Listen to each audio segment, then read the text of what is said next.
आधी रात को जब लोग चैन की नींद सो रहे थे तो अचानक धरती हिलने लगी, जिसकी जब नींद टूटी उसी समय लोग घरों से बाहर भागने लगे। दरअसल नेपाल में आधी रात को 6.1 तीव्रता का भूकंप आया, जिससे पूरे हिमालय क्षेत्र में झटके महसूस किए गए।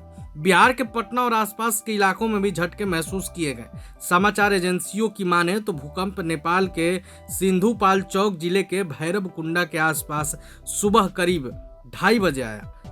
German research centre for Jio sciences ने भूकंप की तीव्रता 5.6 मापी, जबकि भारत के नेशनल सेंटर फॉर सिस्मोलॉजी ने इसकी तीव्रता 5.5 आंकी। बिहार में देर रात करीब 2:30 बजे भूकंप के तेज झटके महसूस किए गए। न सिर्फ अररिया बल्कि भूकंप के झटके किशनगंज से पटना तक बड़े हिस्सों में भी महसूस किए गए। इलाकों में भूकंप के झटके महसूस होने के बाद लोग घबरा गए और अपने अपने घरों से बाहर आ गए। हालांकि इसके चलते किसी प्रकार के नुकसान की कोई जानकारी सामने नहीं आई है। लोगों ने ऑनलाइन वीडियो साझा किए, जिसमें पटना में भूकंप के कारण इमारतें और छत के पंखे हिलते दिख रहे हैं। एक एक्स यूजर ने बताया कि झटके अच्छे 35 सेकंड तक रहे। एक अन्य व्यक्ति ने लिखा, बिहार के पटना में जोरदार भूकंप महसूस किया गया, सब कुछ हिल रहा था, लेकिन अब तक कोई नुकसान नहीं हुआ। आपको बता दें कि इस साल जनवरी में तिब्बत के हिमालयी क्षेत्र में 6 भूकंपों की एक श्रृंखला आई, जिसमें सबसे मजबूत तीव्रता 7.1 थी, जिसमें 125 से अधिक लोगों की जानें चली गई थी। वहीं 6.1 तीव्रता का भूकंप पिछली रात आया, जिसका केंद्र नेपाल बताया जा रहा है।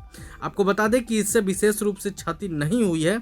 इसमें इमारतों का हिलना और दरारें बनना हो सकता है।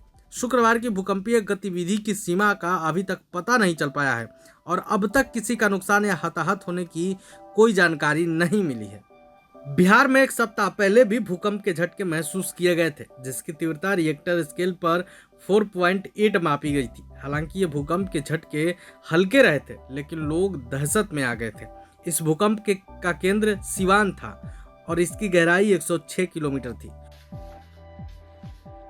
वहीं बीती रात करीब 24 घंटे पहले ही असम में भूकंप के तेज झटकों का एहसास हुआ था। यहाँ लोग अलार्म से नहीं बल्कि धरती की कंपन से जग उठे थे। भूकंप सुबह 5:36 पर आया था, जिसकी रिएक्टर स्केल पर तीव्रता 5 मापी गई थी और इसकी गहराई मात्र 5 किलोमीटर थी। दिल्ली का धुआं कुआं इसका केंद्र था। आपको मालूम है कि हमने पिछले दिनों ही आपको बताया था कि कैसे दिल्ली में सुबह सुबह भूकंप के तेज झटके आई थी। लोगों ने तो यहाँ तक कहा कि जैसे कोई ट्रेन स्पीड में धड़धड़ाते हुए आ रही थी। तब हमने आपको कई तस्वीरें भी दिखाई थी, जिसमें कुर्सियां और पंखे हिल रहे थे। अब एक बार फिर से देर रात बिहार में भूकंप के झटके महसूस किए गए हैं। हालांकि अभी तक किसी भी प्रकार की हताहत की कोई जानकारी नहीं है। जैसे ही कोई अपडेट आता है सबसे पहले हम आपको बताएंगे। बने रहे आप प्रभात खबर के साथ। शुक्रिया। प्रभातखबर.com, विश्वास वही, रफ्तार नहीं।